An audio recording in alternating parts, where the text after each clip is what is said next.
میرا نام نائلہ ہے۔ میرا ایک ہی بھائی تھا اور میں سب بہن بھائیوں سے چھوٹی تھی۔ میرے دو بہنیں مجھ سے بڑی تھی جن کی شادی ہو چکی تھی اور اب بھائی کی شادی ہو رہی تھی، جس کی سب سے زیادہ خوشی مجھے تھی، کیونکہ جب سے بہنوں کی شادی ہوئی تھی میں گھر میں اکیلی رہ گئی تھی اور اب بھابھی کے آ جانے سے میرا دل لگ جانا تھا۔ یہ تصور ہی مجھے خوش کرنے کے لیے کافی تھا۔ بھائی کے ہر فنکشن پر بھابھی کے ساتھ بیٹھ کر تصاویر کھنچوائی تھی، لیکن کچھ رخصتی کے بعد میری آنکھوں نے دیکھا، مجھے یقین نہیں آ رہا تھا۔ بھابھی دلہن بنی لاؤنج میں ہی بیٹھی تھی، سب مہمان جا چکے تھے۔ مجھے لگا امی مجھے کہے گی کہ بھابھی کو کمرے میں چھوڑ آؤ، لیکن امی نے مجھ سے ایسا کچھ نہیں کہا، بلکہ میرے ابا نے بھائی کو اپنے کمرے میں بلایا۔ میرا بھائی جو اپنی خوبصورت سی دلہن کو دیکھ کر مسکرا رہا تھا، ابا کی پکار پر خاموشی سے ان کے کمرے میں چلا گیا۔ میں بھابھی کے پاس ہی بیٹھ کر باتیں کرنے لگی، وہ بھی بہت خوش مزاج لگ رہی تھی۔ میری تعلیم کے بارے میں سوال و جواب کرنے لگی۔ میں اس وقت 12ویں جماعت میں پڑھ رہی تھی۔ میں بھابھی سے اپنی دوستوں کا ذکر کرنے لگی، ادھر ادھر کی باتیں کرنے لگی، لیکن ان کی نظریں بار بار سامنے ابا کے کمرے کے بند دروازے پر جا کر ٹک جاتی۔ امی بھی اپنے کمرے میں جا کر سو گئی تھی، بس میں ہی بھابھی کے پاس بیٹھی تھی۔ مجھے یہ بات بھی سمجھ نہیں آئی تھی کہ امی اتنی جلدی کیوں سونے چلی گئی تھی، حالانکہ امی شادی پر بہت خوش تھی، لیکن جب سے رخصتی کروا کر بھابھی کو گھر لائی تھی ان کا موڈ مجھے بہت خراب لگ رہا تھا، اس لیے چاہتی ہی منہ پھیلانے اپنے کمرے میں چلی گئی۔ مجھے سمجھ نہیں آ رہا تھا کہ امی کو گھر آتے ہی کیا ہوا ہے۔ بھابھی بھی کچھ چپ چپ سی تھی۔ میری شادی شدہ بہنیں بھی خراب موڈ کے ساتھ حال سے ہی واپس گھر لوٹ گئی تھی، گھر بھی نہیں آئی تھی۔ کمرے کا دروازہ کھلا تھا۔ بھائی بڑی سنجیدگی سے کمرے سے باہر آئے اور مجھے بھابھی کے پاس بیٹھے دیکھ کر کہنے لگے، جاؤ جا کر اپنے کمرے میں سو جاؤ۔ مجھے بھائی کی بات پر حیرت ہوئی تھی کہ وہ کس روکے لہجے میں بات کر رہے ہیں، لیکن اس کے بعد جو بات بھائی نے بھابھی سے کہی وہ سن کر مجھے حیرت کا جھٹکا لگا تھا۔ بھائی کہنے لگے، رابعہ تم ابا کے کمرے میں جاؤ، وہ تمہیں بلا رہے ہیں۔ میں جو اپنے کمرے کی جانب بڑھ رہی تھی میرے قدم وہی رک گئے۔ میں نے برجستہ پلٹ کر دیکھا تھا، بھابھی بھی بھائی کو حیرت سے دیکھ رہی تھی کہ وہ ان سے کہہ کیا رہے ہیں۔ اپنی شادی کی پہلی رات بھلا کون سی دلہن یوں بھی سوری سسر کے کمرے میں جاتی ہے۔ ایک بات اور کہ میری والد اور والدہ ایک کمرے میں ہوتے تھے اس سے پہلے کہ میں دیکھتی کہ بھابھی جواب کیا دیتی ہے۔ بھائی نے مجھے اپنے کمرے میں بھیج دیا۔ میں نے اپنے کمرے میں آ کر دروازہ بند کر لیا، لیکن میں اتنی بھی چھوٹی نہ تھی کہ ان باتوں کو سمجھ نہ سکتی۔ میں کمرے آ تو گئی تھی لیکن میرا پورا دھیان باہر تھا۔ میں پہلے تو اپنے بیڈ پر بیٹھ گئی کہ آخر ابا نے بھابھی کو کیوں بلایا تھا۔ میں کچھ دیر تو کمرے میں ہی بے چین سی رہی، لیکن اس کے بعد میں اپنے کپڑے تبدیل کر کے میں نے اپنے کمرے کا دروازہ ذرا سا کھولا۔ جو کچھ مجھے اپنے سامنے نظر آیا تو مجھے الجھن میں ڈال گیا تھا۔ بھائی باہر نہیں تھے اور بھابھی ابا کے کمرے میں سے نکلی تھی اور بے تحاشا رو رہی تھی۔ تقریباً 1 گھنٹے بعد میں نے اپنے کمرے سے جھانک کر دیکھا تھا، روتے ہوئے وہ اپنے کمرے میں چلی گئی۔ نہ جانے کیوں لیکن میرا دل بجھ سا گیا تھا۔ میری بھابھی خوبصورت ہونے کے ساتھ ساتھ معصوم سی بھی تھی۔ پتہ نہیں کیا وجہ تھی، کیوں رو رہی تھی، نہ جانے کیوں، لیکن مجھے رات بھر چین سے نیند نہیں آئی تھی۔ بمشکل کی فجر کے بعد میں سوئی تھی، میری آنکھ ایک شور سے کھلی تھی۔ میں بڑبڑا کے اٹھا بیٹھی، مجھے لگا امی کسی چیز پر چکھا رہی تھی کہ صبح صبح امی کو کیا ہو گیا ہے۔ میں نے جھٹ سے لحاف اٹھا کر سائڈ پر رکھا اور تیزی سے کمرے سے باہر نکلی، لیکن سامنے منظر دیکھ کر دنگ سی رہ گئی تھی۔ امی میری نئی نویلی بھابھی پر چلا رہی تھی، کہہ رہی تھی، مجھے زبان چلانے والی عورتیں بالکل پسند نہیں ہیں، خبردار جو تم نے آج کے بعد مجھے کسی بات کا جواب دیا ہو، چلو اور جا کر کچن میں ناشتہ بناؤ۔ میں اپنی ماں کا یہ روپ دیکھ کر حیران و پریشان تھی۔ میری شادی شدہ دونوں بہنیں بھی اپنے شوہروں اور بچوں کے ساتھ وہاں موجود تھی۔ مجھے حیرت ہی ہو رہی تھی کہ ایک دن کی دلہن کے ساتھ میری ماں ایسا بھی رویہ کیسے اختیار کر سکتی ہے۔ میں تیزی سے آگے بڑھی اور امی سے کہا، ناشتہ میں بنا دیتی ہوں، بھابھی کی ابھی رات کو ہی تو شادی ہوئی ہے، لیکن میری بات پر میری امی اکڑ گئی، کہنے لگی خبردار جو تم نے اس لڑکی کی حمایت کی تو آج کے بعد سارے گھر کا کام ہی کرے گی۔ میری بھابھی کچن میں چلی گئی، میری بہنیں کہنے لگی امی ہماری تو ہمارے سسرال میں ناک کٹ گئی ہے کہ ایک اکلوتا بھائی جس کی شادی اتنے چاو سے کی اور اس کے سسرال والوں نے تمہیں سونے کی کوئی چیز نہیں پہنائی، اونچی دکان پھیکا پکوان ہو۔ میری بہن نے نفرت سے کہا تو میں اب سمجھتی کہ میری ماں بہنوں کا کس بات پر منہ سوجا ہوا تھا کہ میری بھابھی جہیز اتنا نہیں لائی تھی۔ مجھے بہنوں کی سوچ پر افسوس ہو رہا تھا کہ جب امی بھی شروع ہو گئی، ہاں میرا ایک ہی بیٹا تھا، کتنے پیسے لگ گئے تھے اس کی شادی پر، مجھے تو لگا تھا امیر لوگ ہے گاڑی تو ضرور میرے بیٹے کو جہیز میں ملے گی، لیکن نہیں، ایسے کنجوس لوگ کہ بس اپنی خوبصورت بلا ہی خالی ہاتھ ہمارے پلے باندھتی۔ میری بھابھی اس وقت آم سے ہولیے میں کچن میں ناشتہ بنا رہی تھی، کہیں سے بھی ایک دن کی دلہن نہیں لگ رہی تھی اور میری ماں بہنوں کو جہیز نہ ملنے کا کلک ستاتے جا رہا تھا۔ میرا جی چاہا بائی کے کمرے میں جاؤں اور ان سے کہوں کہ اپنی ماں بہنوں کا رویہ اپنی ایک دن کی دلہن سے جا کر دیکھ لو، جن بہنوں کی خواہشات کو پورا کرنے کے لیے تم خود ہی شادی دیر سے کی ہے۔ میرا بھائی سب سے بڑا تھا اور تھا بھی گھر والوں کا نہایت ہی فرمانبردار، اس لیے دونوں بہنوں کی شادی پر میرے بھائی نے بہت جہیز دیا تھا، اور جب اس کی اپنی شادی ہوئی تھی تو انہیں توقع کے مطابق کچھ نہ ملا تھا۔ بھائی جب کمرے سے باہر نکلے تو حشاش بشاش تھے، اپنی نئی دلہن کو کچن میں کام کرتے دیکھ کر وہ بھی کچھ نہیں بولے تھے، امی سے بہت ڈرتے تھے۔ میں جانتی تھی کہ میرا بھائی میرے والدہ کا فرمانبردار تھا، اس لیے میں جانتی تھی کہ امی جیسی ہی سوچ ہے بھائی کی بھی ہوگی۔ ابھی میرا یہ افسوس ہی کم نہ ہوا تھا کہ ابا جب اپنے کمرے سے باہر نکلے تو بہت خوش نظر آ رہے تھے۔ ابا کو دیکھ کر مجھے یاد آنے لگا کہ بھابھی دلہن بنے رات کو ابا کے کمرے سے روتی ہوئی باہر نکلی تھی۔ مجھے لگا شاید ابا نے بھی کم جہیز ملنے پر ہی بھابھی کو تانے مارے ہوں گے، لیکن بات تو کچھ اور ہی تھی۔ ابا جب ناشتے کی میز پر بیٹھے تو میری بھابھی کی میرے ابا کو دیکھ کر رنگت سی اڑ گئی تھی، وہ حد درجہ گھبرائی ہوئی تھی۔ میں بھابھی کے چہرے پر بدحواسی دیکھ کر حیران تھی اور اپنے ابا کے چہرے کی مسکراہٹ دیکھ کر مجھے اندر ہی اندر برا لگ رہا تھا۔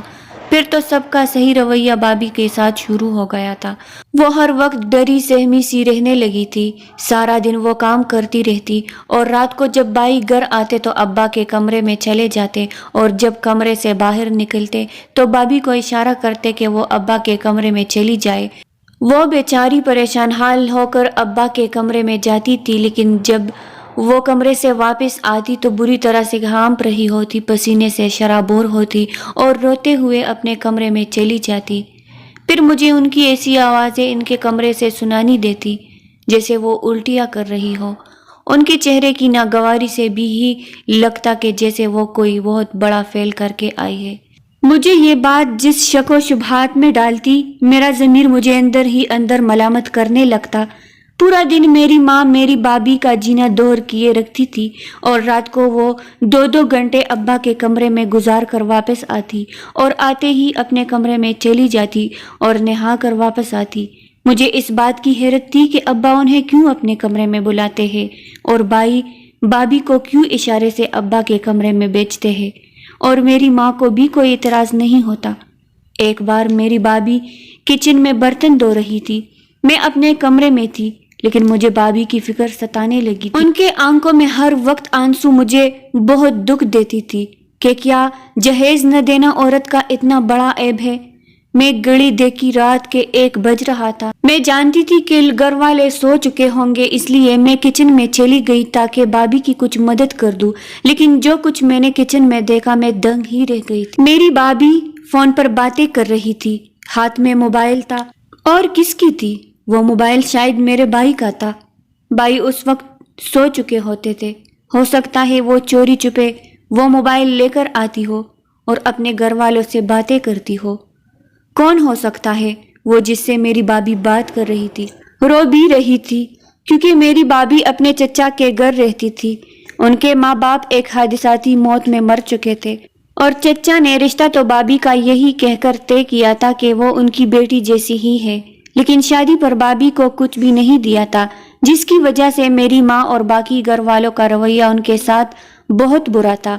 پھر ایک بار بابی نے مجھے بتایا تھا کہ ان کی چاچی ان کے ساتھ بہت برا رویہ رکھتی تھی، آپ پر بہت ظلم کرتی تھی۔ چچا کی اپنی 3 بیٹیاں تھی، اس لیے وہ بھلا انہیں کیوں جہیز دیتے؟ جو کچھ بھی میری بابی کے والد کا حصہ تھا وہ سب ان کے چچا اپنے قبضے میں رکھ چکے تھے۔ وہ بیچاری تو وہاں بھی ظلم سہتی آئی تھی، لیکن وہ اس وقت کس سے بات کر سکتی ہے؟ کیونکہ ان کی شادی کے بعد ان کے چچا چچی نے تو پلٹ کر دیکھا بھی نہیں تھا کہ وہ کس حال میں ہے۔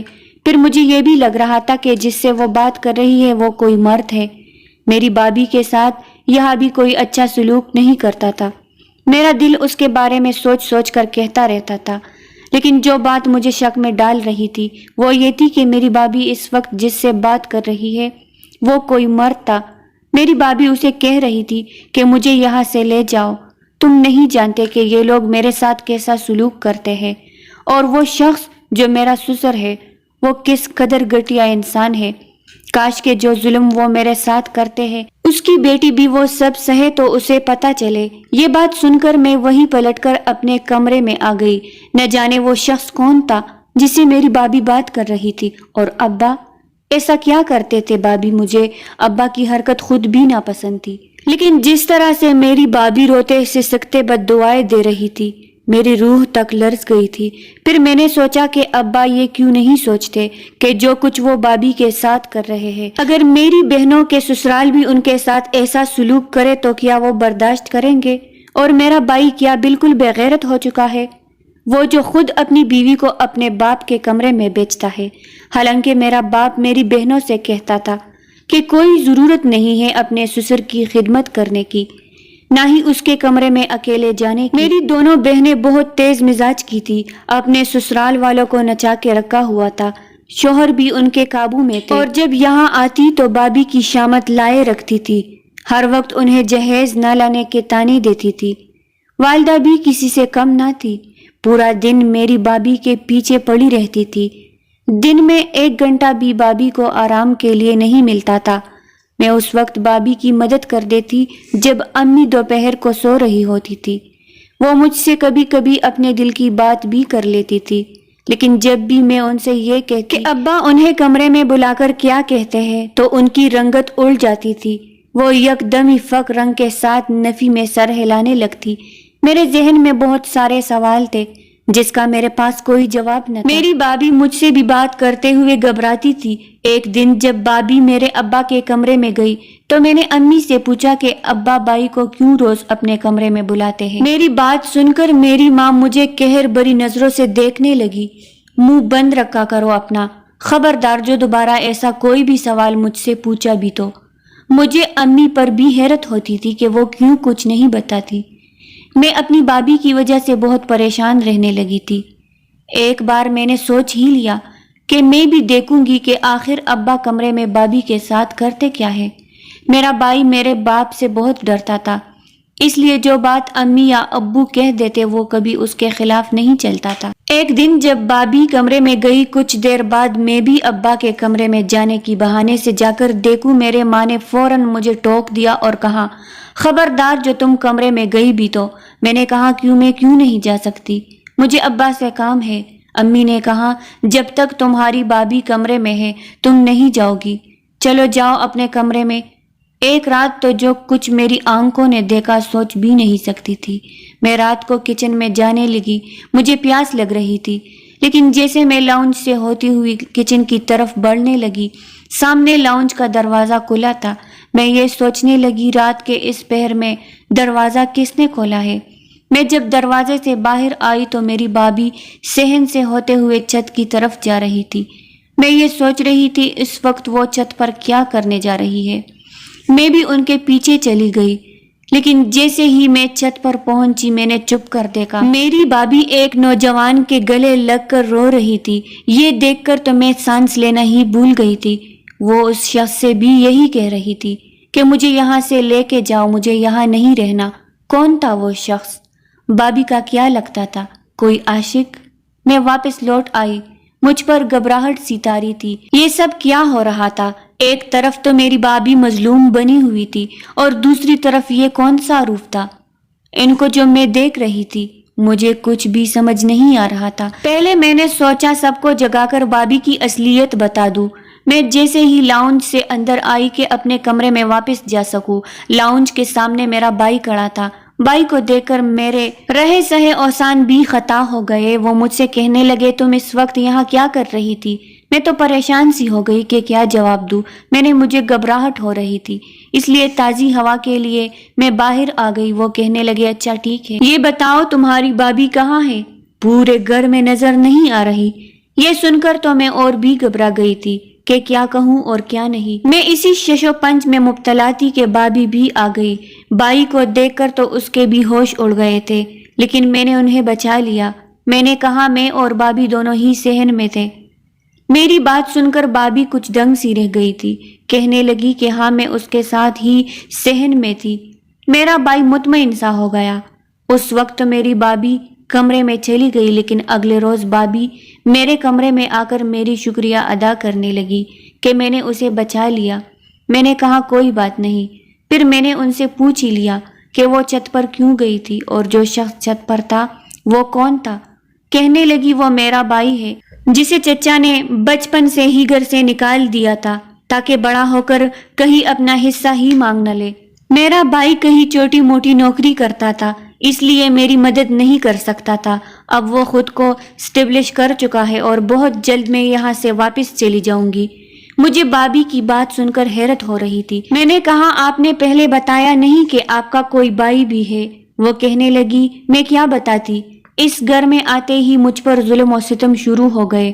مجھے تو لگا تھا کہ میری آزمائشیں شادی کے بعد ختم ہو جائے گی، لیکن میرے لیے تو جبر مسلسل ہے۔ میں نے پوچھا کہ کیا آپ میرے بھائی کو چھوڑ دیں گے؟ کہنے لگی تمہارا بھائی میرے لیے بولتا ہی نہیں ہے، کوئی آواز نہیں اٹھاتا، میں ایسے شخص کے ساتھ کیا زندگی گزاروں؟ ان کی بات تو درست تھی۔ پھر کہنے لگی تمہارے والد بھی اچھے انسان نہیں ہیں، میں وہ سب نہیں کر سکتی۔ میں نے کہا ابا آپ سے کیا کرواتے ہیں؟ وہ کہنے لگی کسی دن خود جا کر دیکھ لینا۔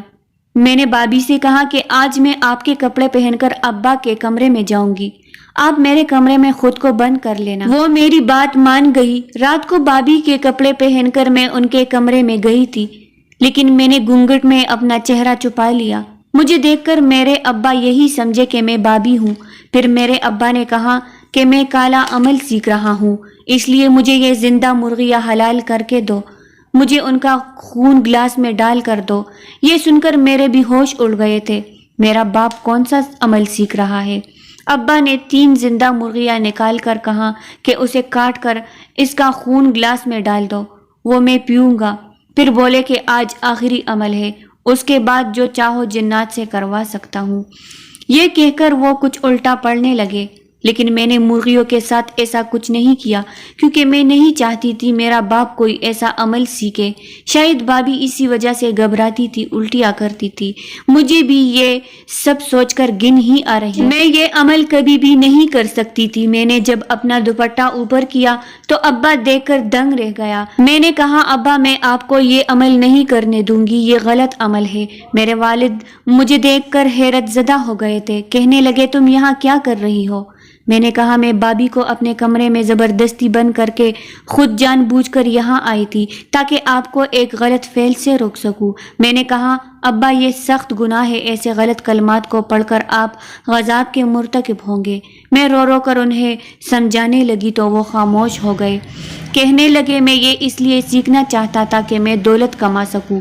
میرے سمجھانے کا نتیجہ یہ نکلا کہ ابا اس کام سے پیچھے ہٹ گئے۔ میں نے بابی سے کہا کہ وہ اپنے بھائی کی شادی مجھ سے کروا دے۔ میں اپنے گھر والوں سے یہ کہوں گی کہ اگر آپ نے بابی پر ظلم کیا تو اس کا بدلہ آپ کا بھائی مجھ سے لے گا۔ بابی کو میرا مشورہ اچھا لگا تھا۔ اس طرح میری شادی اپنے بابی کے بھائی سے ہو گئی۔ میرے گھر والوں کا رویہ بھی بابی سے ٹھیک ہو گیا۔ میری تھوڑی سی عقل استعمال کرنے سے 2 گھر بن چکے تھے۔ میں نے اپنی بابی کا گھر بچا لیا تھا اور انہیں ظلم سے نجات بھی مل گئی تھی۔